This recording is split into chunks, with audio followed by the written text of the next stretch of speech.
ಎಲ್ಲರಿಗೂ ನಮಸ್ಕಾರ. ಶಾಹಿದಾ ಕನ್ನಡ ಎಜುಕೇಷನ್ ಚಾನಲ್ಗೆ ಸ್ವಾಗತ. ನಾವೀಗ ಈ ವಿಡಿಯೋದಲ್ಲಿ 2026 ಜನವರಿ ತಿಂಗಳ ಅತ್ಯಂತ ಪ್ರಮುಖ ಪ್ರಚಲಿತ ಘಟನೆಗಳನ್ನು ತಿಳಿದುಕೊಳ್ಳೋಣ. ಒಂದನೇ ಪ್ರಶ್ನೆ, 6ನೇ ಆವೃತ್ತಿಯ ಖೇಲೋ ಇಂಡಿಯಾ ವಿಂಟರ್ ಗೇಮ್ಸ್ ಎಲ್ಲಿ ನಡೆಯಿತು? ಉತ್ತರ ಬಿ, ಲಡಾಖ್ನಲ್ಲಿ.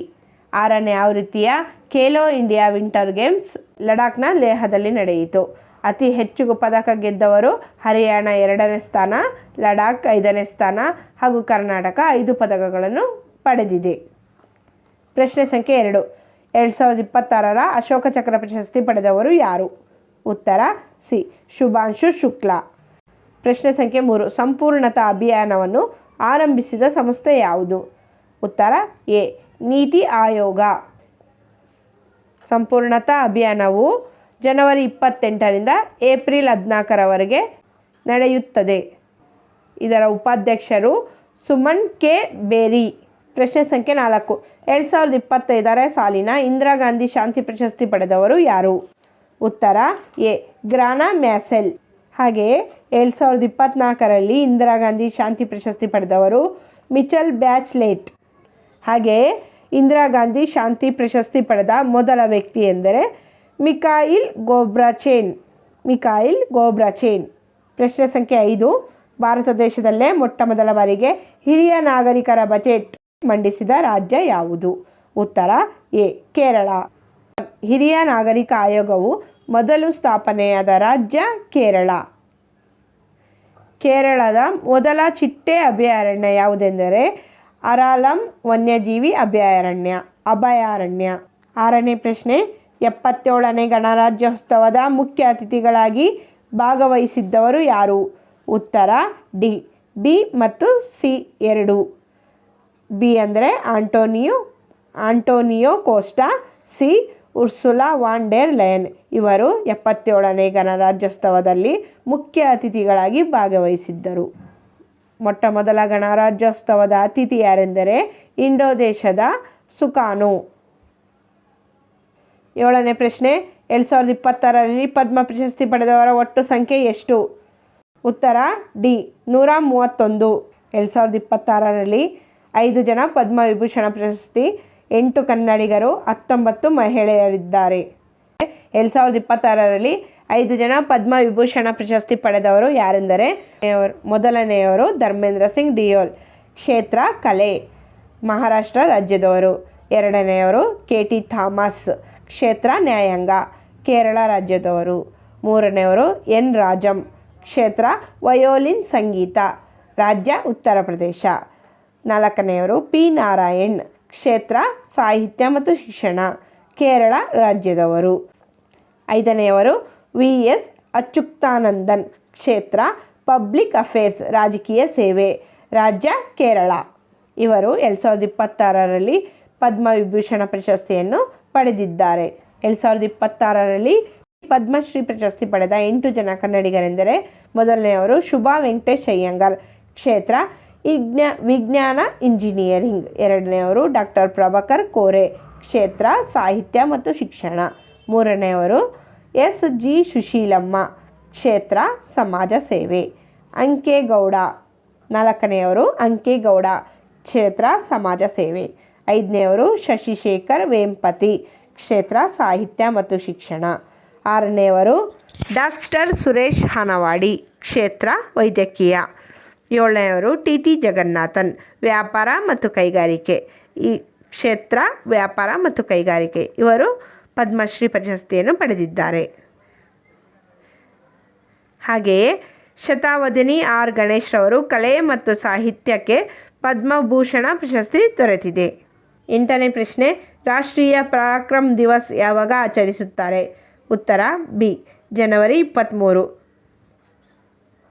ಸುಭಾಷ್ ಚಂದ್ರ ಬೋಸ್ ರವರ ಜನ್ಮದಿನವನ್ನು ಪರಾಕ್ರಮ್ ದಿವಸ್ ಎಂದು ಆಚರಣೆ ಮಾಡುತ್ತಾರೆ. ಜನವರಿ 23ರಂದು ಆಚರಣೆ ಮಾಡುತ್ತಾರೆ.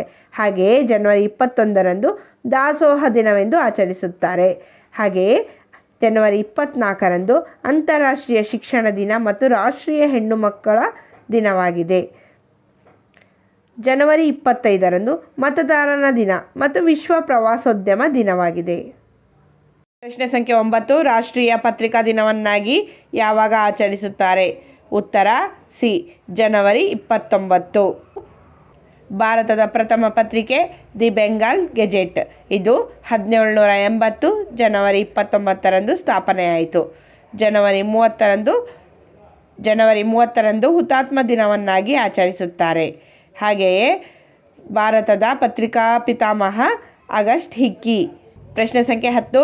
ಮಣಿಪುರ ರಾಜ್ಯದ ಕೂಕಿ ಮತ್ತು ಮೈತ್ರಿಯ ಜನಾಂಗದ ಸಂತ್ರಸ್ತರಿಗೆ ಮಾನವೀಯ ನೆರವು ಪುನರ್ವಸತಿ ಕಲ್ಪಿಸಲು ತನಿಖೆಗಾಗಿ ನೇಮಕವಾದ ಸಮಿತಿ ಯಾವುದು? ಉತ್ತರ ಡಿ ಗೀತಾ ಮಿತ್ತಲ್ ಸಮಿತಿ.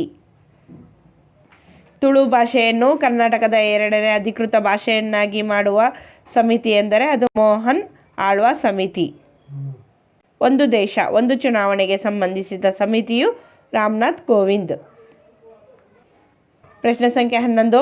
2025ರ ಟಾಮಾ ಟ್ರಾಫಿಕ್ ಇಂಡೆಕ್ಸ್ ವರದಿಯ ಪ್ರಕಾರ ಜಗತ್ತಿನ 2ನೇ ಅತಿ ಹೆಚ್ಚು ಜನದಟ್ಟಣೆ ಹೊಂದಿರುವ ನಗರ ಯಾವುದು? ಉತ್ತರ ಬಿ ಬೆಂಗಳೂರು. ಮೊದಲನೇ ಟಾಮಾ ಟ್ರಾಫಿಕ್ ಇಂಡೆಕ್ಸ್ ವರದಿಯ ಪ್ರಕಾರ ಜಗತ್ತಿನ ಮೊದಲನೇ ಅತಿ ಹೆಚ್ಚು ಜನದಟ್ಟಣೆ ಹೊಂದಿರುವ ನಗರ ಮೆಕ್ಸಿಕೋ, ಹಾಗೆ 2ನೇ ನಗರ ಬೆಂಗಳೂರು. ಪ್ರಶ್ನೆ ಸಂಖ್ಯೆ 12. ರೆಸ್ಪಾನ್ಸಿಬಲ್ ನೇಷನ್ ಇಂಡೆಕ್ಸ್ ವರದಿ ಬಿಡುಗಡೆ ಮಾಡಿದ ದೇಶ ಯಾವುದು? ಉತ್ತರ ಎ ಭಾರತ. ವೈರ್ಲೆಸ್ ಫಿಡಿಲಿಟಿ ಸಹಯೋಗದೊಂದಿಗೆ ರೆಸ್ಪಾನ್ಸಿಬಲ್ ನ್ಯಾಷನಲ್ ಇಂಡೆಕ್ಸ್ ಅನ್ನು ಬಿಡುಗಡೆ ಮಾಡಿದೆ. ಮೊದಲ ಸ್ಥಾನದಲ್ಲಿರುವ ದೇಶ ಸಿಂಗಾಪುರ್. ಭಾರತವು 16ನೇ ಸ್ಥಾನದಲ್ಲಿದೆ. ಪ್ರಶ್ನೆ ಸಂಖ್ಯೆ 13. ಇತ್ತೀಚೆಗೆ ಕ್ರಾಫ್ಟ್ನ DIGಯಾಗಿ ಯಾರು ನೇಮಕಗೊಂಡಿದ್ದಾರೆ? ಉತ್ತರ ಸಿ ರವಿಶಂಕರ್ ಚಬ್ಬಿ. NIA ನಿರ್ದೇಶಕರು ರಾಕೇಶ್ ಅಗರ್ವಾಲ್.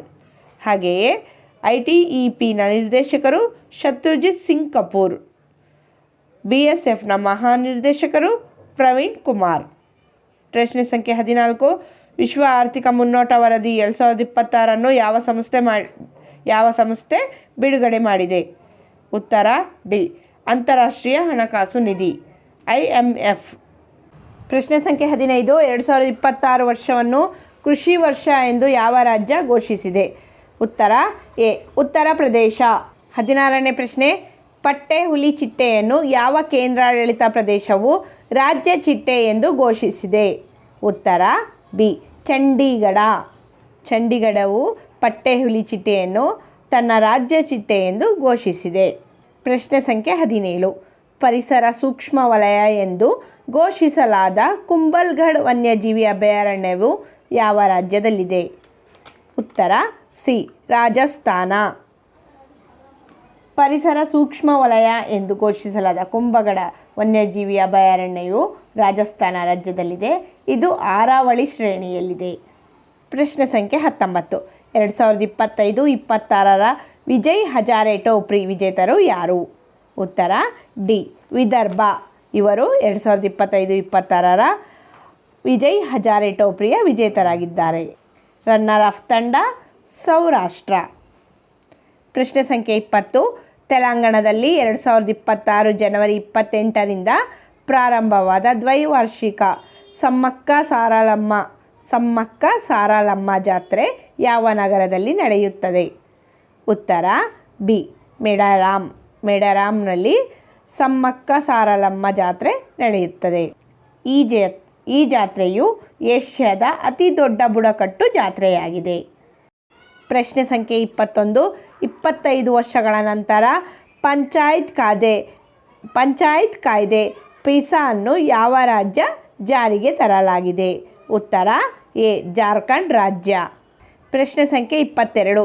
2026ರ ಹೆನ್ರಿ ಪಾಸ್ಪೋರ್ಟ್ ಸೂಚ್ಯಂಕದ ಜಾಗತಿಕದಲ್ಲಿ ಭಾರತದ ಸ್ಥಾನ ಎಷ್ಟು? ಉತ್ತರ ಸಿ 80ನೇ ಸ್ಥಾನ ಭಾರತ.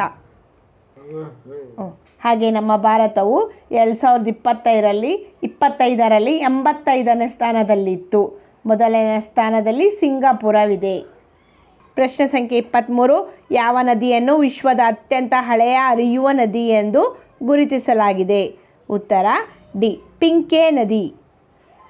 ಪಿಂಕೆ ನದಿಯನ್ನು ವಿಶ್ವದ ಅತ್ಯಂತ ಹಳೆಯ ಹರಿಯುವ ನದಿ ಎಂದು ಗುರುತಿಸಲಾಗಿದೆ. ಈ ನದಿಯು ಆಸ್ಟ್ರೇಲಿಯಾದಲ್ಲಿದೆ. ಪ್ರಶ್ನೆ ಸಂಖ್ಯೆ 24 ಮಧ್ಯಪ್ರದೇಶದ ಯಾವ ಹುಲಿ ಸಂರಕ್ಷಿತ ಪ್ರದೇಶಕ್ಕೆ ಶ್ರೀ ವಿಷ್ಣುಧರ್ ವಾಕಾಣ್ಕೇರ್ ಅವರ ಹೆಸರನ್ನು ಮರುನಾಮಕರಣ ಮಾಡಲಾಗಿದೆ? ಉತ್ತರ ಎ ರಾತಾಪಾನಿ ಹುಲಿ ಸಂರಕ್ಷಿತ ಪ್ರದೇಶಕ್ಕೆ ಶ್ರೀ ವಿಷ್ಣುಧರ್ ವಾಕಾಣ್ಕೇರ್ ಅವರ ಹೆಸರನ್ನು ಮರುನಾಮಕರಣ ಮಾಡಲಾಗಿದೆ. ಪ್ರಶ್ನೆ ಸಂಖ್ಯೆ 25 ಭಾರತದ 92ನೇ ಚೆಸ್ ಗ್ರ್ಯಾಂಡ್ ಮಾಸ್ಟರ್ ಯಾರು? ಉತ್ತರ ಸಿ ಆರ್ಯನ್ ವಾರ್ಷ್ನಿ ಅವರನ್ನು 92ನೇ ಚೆಸ್ ಗ್ರ್ಯಾಂಡ್ ಮಾಸ್ಟರ್ ಎಂದು ಕರೆಯುತ್ತಾರೆ. ಪ್ರಶ್ನೆ ಸಂಖ್ಯೆ 26 2026ರ Australian Open Grand Slam tennis ಟೂರ್ನಿಯಲ್ಲಿ ಮಹಿಳಾ ಸಿಂಗಲ್ಸ್ ಪ್ರಶಸ್ತಿ ವಿಜೇತರು ಯಾರು? ಉತ್ತರ ಡಿ ಎಲೆನಾ ರಬೈಕಿನಾ. ಕಜಕಸ್ತಾನದ ಎಲೆನಾ ರಬೈಕಿನಾ ಅವರು 2026ರ Australia Open Grand Slam tennis ಟೂರ್ನಿಯಲ್ಲಿ ಮಹಿಳಾ ಸಿಂಗಲ್ಸ್ ಪ್ರಶಸ್ತಿಯನ್ನು ಗೆದ್ದಿದ್ದಾರೆ. ಹಾಗೆಯೇ 2026ರ Australian Open Grand Slam tennis ಟೂರ್ನಿಯಲ್ಲಿ ಪುರುಷರ ವಿಭಾಗದಲ್ಲಿ ಅಲ್ಕರಾಜ್ ಅವರು ಗೆದ್ದಿದ್ದಾರೆ. ಅಲ್ಕರಾಜ್ ಅವರು ಸಿಂಗಲ್ ಪ್ರಶಸ್ತಿಯನ್ನು ಗೆದ್ದಿದ್ದಾರೆ. ಪ್ರಶ್ನೆ ಸಂಖ್ಯೆ 27 ಜಾಗತಿಕ ಅಪಾಯಗಳ ವರದಿ 2026 ಯಾವ ಸಂಸ್ಥೆ ಪ್ರಕಟಿಸುತ್ತದೆ? ಉತ್ತರ ಎ ವಿಶ್ವ ಆರ್ಥಿಕ ವೇದಿಕೆ. ವಿಶ್ವ ಆರ್ಥಿಕ ವೇದಿಕೆಯು 2026ರ ಜಾಗತಿಕ ಅಪಾಯಗಳ ವರದಿಯನ್ನು ಪ್ರಕಟಿಸುತ್ತದೆ. ಪ್ರಶ್ನೆ ಸಂಖ್ಯೆ 28 ಭಾರತೀಯ ಪರ್ವತಾರೋಹಿ ಅರಿತ್ರಾ ರಾಯ್ ಅವರು ಮೌಂಟ್ ಅಕೋನಾಗ್ಗುವಾವನ್ನು ಏರಿದ್ದಾರೆ. ಇದು ಯಾವ ಖಂಡದ ಅತ್ಯುನ್ನತ ಶಿಖರವಾಗಿದೆ? ಉತ್ತರ ಬಿ ದಕ್ಷಿಣ ಅಮೆರಿಕಾದ ಅತ್ಯುನ್ನತ ಶಿಖರವಾಗಿದೆ. ಪ್ರಶ್ನೆ ಸಂಖ್ಯೆ 29 PIB ಅನುಮೋದಿಸಿದ ಕಮಲಾ ಜಲ ವಿದ್ಯುತ್ ಯೋಜನೆ ಯಾವ ರಾಜ್ಯದಲ್ಲಿ ಪ್ರಾರಂಭವಾಗಿದೆ? ಉತ್ತರ ಡಿ ಅರುಣಾಚಲ ಪ್ರದೇಶ. ಪ್ರಶ್ನೆ ಸಂಖ್ಯೆ 30 ಭಾರತೀಯ ಸೇನೆಯು 2026ನೇ ವರ್ಷವನ್ನು ಏನೆಂದು ಘೋಷಿಸಿದೆ? ಉತ್ತರ ಸಿ ನೆಟ್ವರ್ಕಿಂಗ್ ಮತ್ತು ಡೇಟಾ ಕೇಂದ್ರೀಕರಣದ ವರ್ಷ ಎಂದು ಘೋಷಿಸಿದೆ. ನೆಟ್ವರ್ಕಿಂಗ್ ಮತ್ತು ಡೇಟಾ ಕೇಂದ್ರೀಕರಣದ ವರ್ಷ ಎಂದು ಭಾರತೀಯ ಸೇನೆಯು ಘೋಷಿಸಿದೆ. ಸ್ನೇಹಿತರೆ, ಇದರ ಉದ್ದೇಶ ಏನೆಂದರೆ ಡಿಜಿಟಲ್ ನೆಟ್ವರ್ಕ್ಗಳ ಮೂಲಕ ಸಂಪರ್ಕ ಸಾಧಿಸುವುದು, ಡೇಟಾ ಆಧಾರಿತ ನಿರ್ಧಾರ ವ್ಯವಸ್ಥೆ ಹಾಗೂ ಆಧುನಿಕ ಯುದ್ಧ ಸಾಮರ್ಥ್ಯವನ್ನು ಹೆಚ್ಚಿಸುವುದು ಆಗಿದೆ. ಸ್ನೇಹಿತರೆ, ಇದೇ ರೀತಿಯಾಗಿ 1998ರಿಂದ ನಡೆದ PC ಮತ್ತು PSI ಪರೀಕ್ಷೆಗಳ ಹಳೆಯ ಪ್ರಶ್ನೆ ಪತ್ರಿಕೆಗಳು ಬೇಕಾದಲ್ಲಿ ನಮ್ಮ ಚಾನಲನ್ನು ಸಬ್ಸ್ಕ್ರೈಬ್ ಮಾಡಿ, ಬೆಲ್ ಐಕಾನ್ ಪ್ರೆಸ್ ಮಾಡಿ, ಲೈಕ್ ಮಾಡಿ ಮತ್ತು ಶೇರ್ ಮಾಡಿ. ಧನ್ಯವಾದಗಳು.